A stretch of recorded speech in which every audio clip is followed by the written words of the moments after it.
بسم الله الرحمن الرحيم. Resilience, establishment of public health system in Horn Africa. waxaanu maantana ka hadlaynaa qaybtii labaad ee hordhac aynu hore usoo samaynay oo aan uga hadalnay xilli adeegii iyo dadaalkii ay usoo galeen dadkeena Soomaaliyeed si ay u helaan nidaam dadweynuhu u siman yihiin oo caafimaad ee ka yagleelan geyiga Afrika qaybta aynu ka degannahay ee bariga ama geeska taa waxaan uga gol leeyahay waxay tahay in dadkeena meeshay soo degeen ama ay ku dhasheen oo geeska Afrika ah waxaanu qaybtii hore uga soo hadalnay inay deganayeen boqolaal sano sida taariikhda aadanahu ay tirayso marka boqolaalkaa kunee sane ee taariikhda aadanaha ee geeska Afrika Soomaalidii ku dhalatay ku barbaartay ku tarantay waxaynu ka soo hadalnay qaybtii hore tadwiir ama heerar ay soo mareen oo aan hadda dib u milicsan doono marka tii baynu meesha kasii wadeennaa cashirka inoo xigana wuxuu noqonayaa sidaynu hore ugu ballannay in aynu uga hadalno qarnigii toddobaad iyo waqtigii islaamku uu soo galay Soomaaliya muhiimadda aanu ka leenahay barnaamijkana waxay tahay haddii aad u fiirisid cunug kasta oo dhasha ama maanta ha dhasho ama 100 sano ka hor ha dhashee ama qarniga hadda aynu ka hadlayno ee intaan Nabi Ciise ka hor ama intaan Nabi Maxamed calayhi salaatu wasalaam aanu iman oo dhalan ka hor ama xilligii islaamku soo gaaray Soomaaliya ee hadda aynu xoogga saarayno cashirkan hadda aynu wadno waa qarnigii toddobaad ilaa iyo 1800 baynu ka hadli doonaa Soomaalidii waqtiga awoowayaasheen joogay iyo dadaalkii ay u mareen in nolosha ay la qabsadaan oo ku barbaaraan ku tarmaan taasaynu ka hadlaynaa waxbarashadoodu sidee bay ahayd environmentiga ay ku neelaayeen ee ay deganaayeen sidee buu caafimaadka ama caafimaadkooda guud ahaaneed u daryeeli jiray ama uu u support gareyn jiray iyo haddii ay lahaayeen any resource oo caafimaadkooda marka wax tara ayaynu isbarbardhigi doonaa maxaa yeelay qof kasta cunug kasta oo dhasha dunida xilli kasta oo dhashaba maanta dhalanaya iyo midkii hore u dhashayba cunug kasta si uu u jiro oo u nolol tayo leh wuxuu u baahanayaa inuu environmentiga ama deegaanku ku nool yahay iyo xaaladku ku nool yahay iyo cunnadeedii iyo caafimaadkeedii waxaasoo dhani waa inay jiraan marka taa baynu doonaynaa in aynu dib u baarno awoowayaasheen iyo ilmahoynii awoowayaasha inoo noqonayaba sida ay u noolaayeen xilligaas iyo duruufii ay la kulmeen si ay u jiraan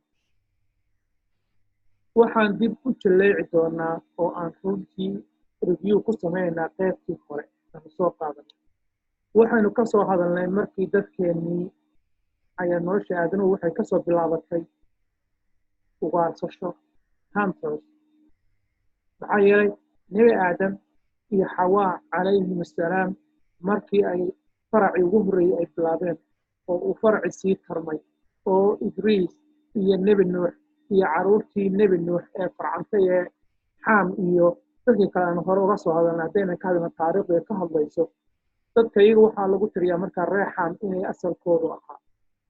marka waxaasoo dhanba ka soo gudub laakiin bini aadamka maadaama aanu farsamo meesha aanu la iman uu la qabsanayo waxyaalaha ugu horreeye ee samaynaya waxay ahaayeen in uu bilaabo sida loo ugaarsado oo xayawaanaadka markaa ka agdhowaa ee goodirka iyo baciidka iyo deerada iyo wixii markaas ay heli karayeen ilaa haramcadka iyo wixii markaasi xitaa ay ka hor imaanayeen ay sidaas isaga dhicinayeen hantaradii marka ay noqdeen oo ay la qabsadeen waxay heleen nafaqo ay ku noolaadaan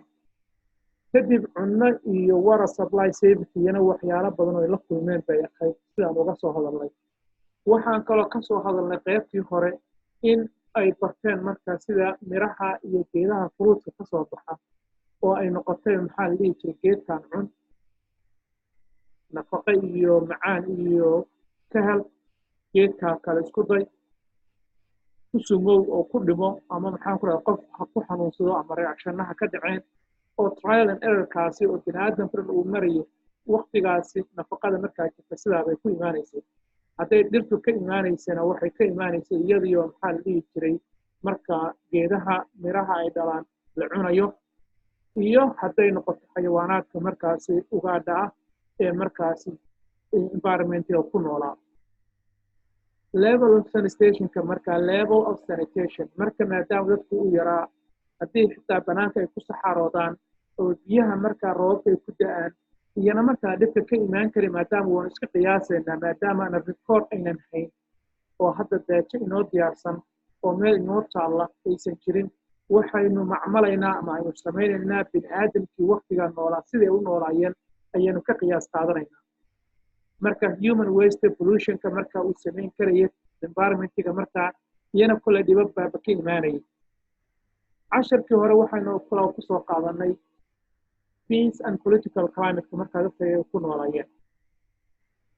maadaama dhulkay soo degeen cadowgoodii ugu horreeyey wuxuu ahaa wildlifeka libaaxyada shabeelka haramcadka cadowga ugu horreeyey kuwaas ahay iyo maroodi hadiiba joogeen qaybtii ay joogeen markaa oo markaa competitionka ka imaanaya cunno si loo helo environmentiga lagu wada noolaado wuxuu ahaa runtii siraac joogto ah ayaanu ka soo sheekeynay qaybtayda hore waana wax qiyaas ah oo taariikh leh runtii waxaanu sheegnay dadkayagii in ay meesha ay soo degeen gacmo furan aan lagu soo dhaweyn waa sida qof kasta bini'aadan uu la kulmayo marka waxay noqonaysaa xayawaanaadka markaa meesha joogay wildlifeka ahaa ee libaaxa ahaa ee maroodiga ahaa ee shabeelka ahaa haramcadka ahaa iyo cid kastoo markaa la mid ah ee ugaadhaas ah in ay la xisaabtamaan la dagaalamaan la survive garoobaan oo marka way ka guulaysteen oo deegaankii ay ku noolaayeen mararka qaarkood ayagiioo ugaar tegaya iyo xayawaankii isna ugaar tegaya waanu ka sheekeynay marka waxay noqotay dadkayagu in ay intaasi ay ka maxaa la dhihi jiray kasoo badbaadeen waxaynu kaloo ka hadalnay oo dhibaatooyinka badanaaba inoo imaan jira ka mid ahaa tribal welfare in dadku ay la kulmayeen dagaallo joogto ah oo dhexdooda ah ama dadkii markaa meesha ay isku barteen ama ha noqdeen qabaa'ilo kala durugsan ama kuwo isu dhowba maadaama ay dhici karayso in deegaankan uu yar yahay ama ay dhici karayso in cunnaduna ay markaasi ay yar tahay markaa tartanka saraaca joogtada ah iyana waxaa ka dhalan jiray dagaallo suu doona ku yimaadeen iyana markaa meeshaasi waxaa ka dhalan jiray dhaawacyo iyo dhimashooyinba waxaynu ka soo hadalnoo kale animal domesticationka iyana animal domesticationka oo marka dad ay xayawaanaadkii ay dhaqan doonaan oo ay soo xaraysan doonaan oo geelo ugu horeeyo oo lo'da iyo ariga iyo idaha iyo waxaasi ay ku jiraan iyo xayawaanaadka kale sida dameerka iyo waxyaalaha kale la dhaqdo ee guryaha loo keensado marka ay guryaha ay keensadeen oo ay isticmaalayaan iyana runtii waxaa ka dhashay meeshaasi cudurro oo hadda aynan garanayn waxay ahaayeen exactly laakiinse maadaama xayawaankan ay dhulka ka imaanayaan keemihii iyo meel ay ku noolaayeenba oo ay noqonayaan kuwo dabjoog ah marka hore duurjoog bay ahaayeen marka xigana waxay noqonayaan dabjoog oo dadkii bay la noolaanayaan marka maadaama dabjoog ay noqonayaan cudurro badan bay inoo keeneen oo owayaasheenii runtii asiibay waxaan kaloo ka soo hadalnay markii beer qodashada ay bilaabeen beer qodashada markay bilaabeen ama ha noqoto gobollada koonfureed gaar ahaan oo ay webiyadii iyo maxaa la dhihi jiray ay soo degeen webiga shabeelle iyo webiga maxaa la dhihi jiray jubba iyo agaarkoodii markay degayeen iyana ay beeraha ka qodanayeen iyana runtii waxay la kulmeen cayayaan iyo reptiles xamaarato iyo dhibaatooyin badan bay la kulmeen oo aynan hadda rikoorkeeda hayn laakiin intaasoo dhan waxay u keenaysaa dhib iyo dhaawac iyo geeriba laakiinse waxaasoo dhan waxaa ka mudan marka in ay soo degeen ay la qabsadeen oo ay stable food ka samaysteen meesha cunno ay beerteen ay ku noolaadeen oo ayna farcameen cudurro badan oo beeraha la xiriirana meesha waa ka dhasheen oo runtii aan dib dambena uga sii hadli doono hadduu allay waxaynu ka hadalnay dadka yagii in ay markii dambe ay meeshii inay bulaaleen waxaad ku arkaysaa oo wax kasta cillad kasta ama challenge kasta ka hor yimid inay ka faa'iideen oo ay ka gudbeen waxaad ku garanaysaa haddee dhaqaalay samaynayaan dadkii meeshii way ku dhasheen xayawaanaadkii way iska dhiciyeen nolol bay ka bilaabayaan guryay dhisanayaan ilmay dhaldhalayaan kadibna dhaqaalo samayn iyo ganacsi bay gelayaan marka economic developmentkaas tusaale aynu ka soo qaadan karno dhoofintii iyo ka ganacsigii xabkahaasoo ugu horeyso maxaa la dhihi jiray beeyada maydiga iyo luubaanta noocyadeeda kala duwan xabkahaasoo runtii marka ay bilaabeen ee udgoonka badan ee looga imaan jiray maxaan ku rahdaa dhululka fogo sida Egypt oo xistabshuur iyo faraacintiiba runtii la ogyahay waxaa kaloo looga imaan jiray China iyo meelo fogfogo maxaan ku rahdaa bariga iyo Far East Asia ah waxaas dhan waxay ku tusaysaa markaa dadkii inay la qabsadeen oo ay degeen oo ay caafimaadkoodu marka uu ladan yahay maxaa yeelay ilmay dhalayaan way tarmayaan way ganacsanayaan social structure-ka sida waxbarasho inay jirtay iyo inaysan jirinba war uma hayno laakiinse waxaa jirta traditional education oo waalidka kan dhashay wuxuu baranayaa sida loola qabsado environment-ka wuxuu baranayaa sida loo noolaado sida loo ugaarsado markaasi aqoontaasoo dhan ee ku saabsan in sida wax loo dabto sida wax loo karsado waxay ahayd mid ay ubadkooda kale u gudbinayeen maxaa yeelay dadka iyagu waxay ku bilaabeen inay yihiin ilaa haddana ay yihiin nomadic pastoralist xoolo dhaqato oo socota oo ay mar kastaba deegaanka iyo doogga raaca oo meeshii markaa ay roobku ka da'o ama naq iyo roob uu ka jiro iyo barwaaqo halkaasay u guurayaan marka waxaanu kala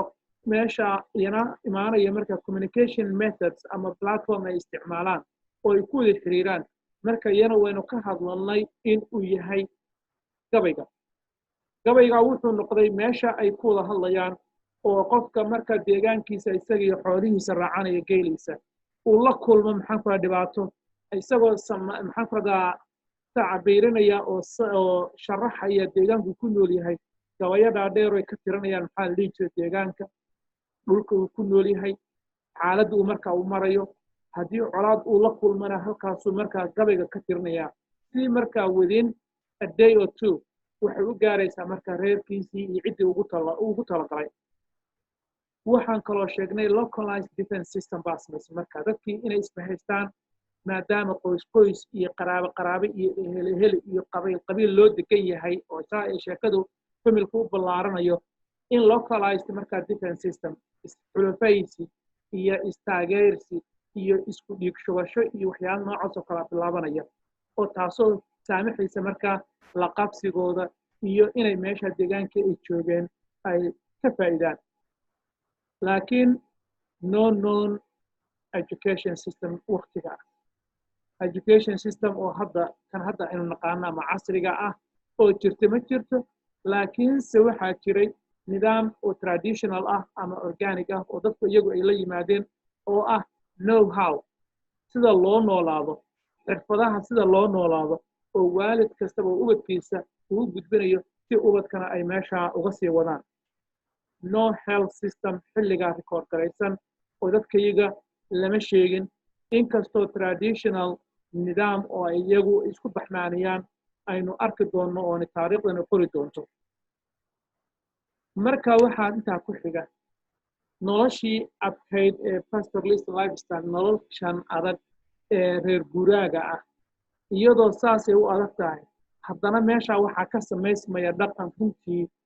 saldhig u ah nolosha reer biyiga oo Soomaaliga ah iyadoo noloshu ay adag tahay haddana dadku waa dad deeqsi ah oo soo dhaweeya qof kasta oo markaa meesha ku cusub ama hal la yaqaan ama yaa la aqoon ama ha ka yimaado tuulo soke ama ha ka yimaado tuulo fog qof kasta oo soo martiya reerka waxa weeyaan waxa sharci agtooda ka ahaa dadka iyaga in ay soo dhaweeyaan oo ay qofkaasi martisooraan martisoorku waxa uu ahaa lagama maarmaan qofkii martisoori waayana waxa weeyaan waxay ahaan jirtay wax oo looga baxayo Soomaalinimada iyo dhaqanka iyo magac ka raacayo. Marka stable diet ay dadkayga samaysteen oo hilbaha iyo caanaha waxay noqdeen wax oo joogto ah siba dhaqanka miyiga oo hilibka iyo caanaha taasoo ay ka helayaan markaa cunno runtii dadka wax tarta oo protein leh oo milk fat leh iyo macaadin ciidda ka badan leh oo ay dadku sidaa ku noolaanayeen. laakiin caafimaad ahaanna marka aynu dib u milicsano waxaa dhici karaysa mararka qaarkood caanaha aan la karkarin maadaama caano karis aanu jirin oo caano la kulaynaya aanu jirin oo raw meatkaasi waxaa dhici karaysa in ay dadka qaarkood ku xanuunsan jireen maadaama environmentigu uu kulul yahay storage aanu jirin aan hadda record aynan hayn laakiinse waxaanu ka qiyaas qaadanaynaa caano badan dadka iyagu markay cabayeen in ay markaa dhibaatooyin kala kulmeen taana waa dhici karaysa oo sida mar dambe aynu arki doonno TB-da laga qaado looda caanaheeda iyo caanaha aan unpasteurized ah iyana waa arki doonaa markaa taasi iyo waxyaalo la mid ah. waxaanu sheegnay markii qaybtii hore aanu ka hadlaynay waxyaalo badan oo dadka iyagu markaa dhaqan ahaan iyo structureka dadka iyo aaminaad iyo caadooyin badan oo bilowda waqtigaasi. waxaynu ka hadalnay complex indigenous henotheistic belief system oo jiray oo runtii qof kasta loo baahan yahay inuu ogaado maadaama dadkayga islaamka wixii ka horreeyey ay ahaayeen dad afrikaan ah oo deegaankaa ku dhashay oo maxaa la dhihi jiray diintii ma naqaan inay soo gaartay diintii nebi ciise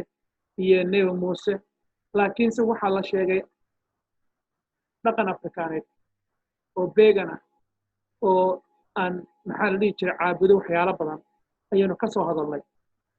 waxay aaminsanaayeen eebe waaqa la yidhaahdo oo weyn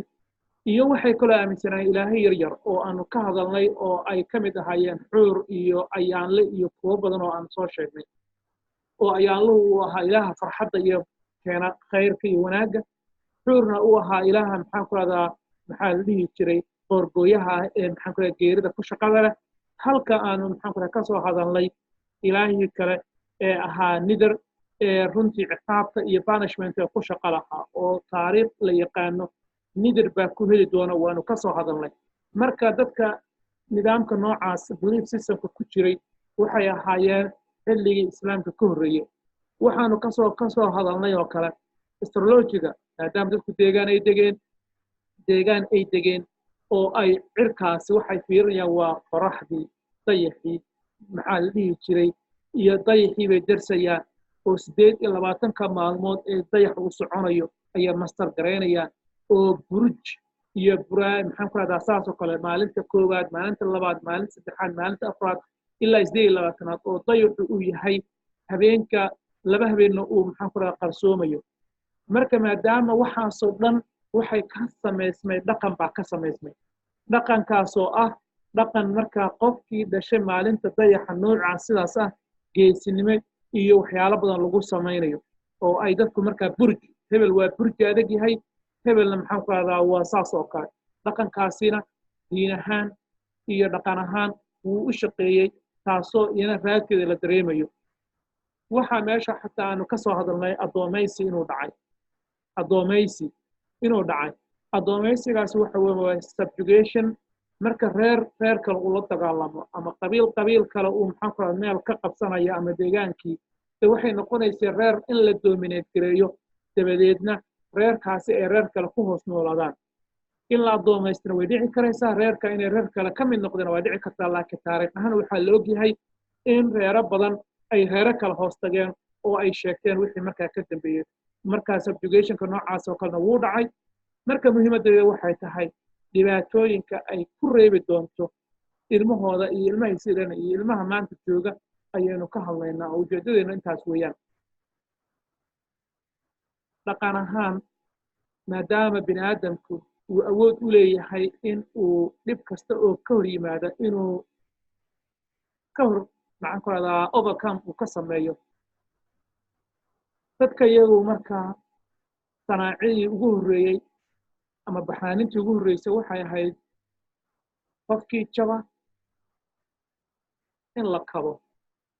maxaa yeelay buuraa laga dhaadhacayaa dhibaatooyin badan baa jira ama gacanha laga jabo ama lugha laga jabeen marka waxaa imaanaysay dad badan oo ku takhasusay sida loo maxaan ku rahdaa dadka loo kabo oo dhakhaatiir baa meesha ka yimid oo traditionally ah waxay kaloo master gareeyeen geedahooda dhulkooda ka baxa oo dhan geedaha dhulka ka baxa oo runtii iyana markaa herbal medicineka oo la yaqaano geedkaasi markuu madaxa ku xanuuno loo cabo caleemahaasi loo cuno kan loo sameeyo waxaan loo sameeyo taa iyana waa rikoor garaysan tahay oo waxa weeyaan waxay soo bilaabatay waa hore ilaa iyo islaamka waqtigiisiina kolley way sii zaa'iday oo iyana waa arki doonaa marka islaamka uuna soo gaaray iyo wixii aanu kasii faa'iidnay laakiin iyana waxaa jirtay oo kale in uu jiray folk dance cayaaraha hidaha iyo dhaqanka oo laisku daweynayo oo qaarkood maxaan ku rahdaa qof markay wax ku dhacaan oo aan dib dambena ka arki doono kolley waqtiyaday soo bilaabanayaan maxaa yeelay maadaama wixii islaamka ku horreeyey dhaqamo badan oo rikoor garaysan oo hadda la helay in 5,000 6,000 sano la helay oo baargeel aan dhihine maxaa la dhihi jiray meeshii waqooyiga ku taalay ee gabadha saacdo mire ay inoo soo bandhigtay dhulkaas oo haddaa fiirisa lafihii yaallay dadkaasi taariikh bay ka tageen marka waxaa jira markaa folk dances oo iyana isku daweeyo oo qofka markaa haddii uu xanuunsado oo jin uu ku dhaco oo kale in maxaan ku rahdaa loo garaaco ayaami iyo maxaa la dhihi jiray waxyaalo badan oo cayaara hadda aynu naqaano marka waxaasoo dhan markaanu soo gaarnay waxaanu hadda u gudbaynaa qaybta aan hadda cashirkan ugu talagalnay oo ah in dadka yagii islaam uu iman doono qarnigii 7aad iyo wixii ka dambeeyey marka cashirka maanta intaasaan ku ekeynayaa qaybtan hadduu alla idmo waxaanu dib dambe u magacsan doonaa ama aanu u fiirin doonaa in maxaa la dhihi jiray